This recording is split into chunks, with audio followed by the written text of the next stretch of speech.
mabilisang outfit review dahil may nag-request. Hello po, first date namin next week ang nililigawan ko. Outfit suggestion naman po sana. Yung pormado pero di ako mahahagard sa init at pawis. Hahaha. By the way, mahilig po siya sa anime. Sana mapansin. Yan ang maganda.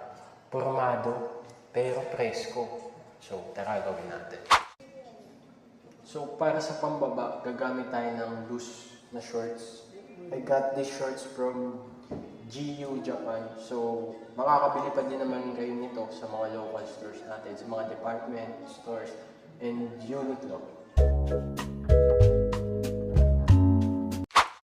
And speaking of Uniqlo, para sa pantaas natin is, I got this from Uniqlo. Collaboration na ng Uniqlo and Hero Academia.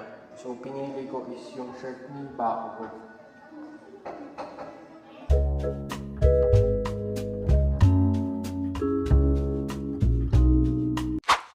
At para naman sa ating footwear and accessory, gumamit lang ako dito ng plain white socks. And para sa ating sapatos is black na loafers. At ang accessory naman natin is ito lang, silver watch.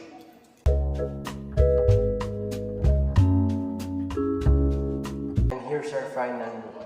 Tignan nyo naman yan.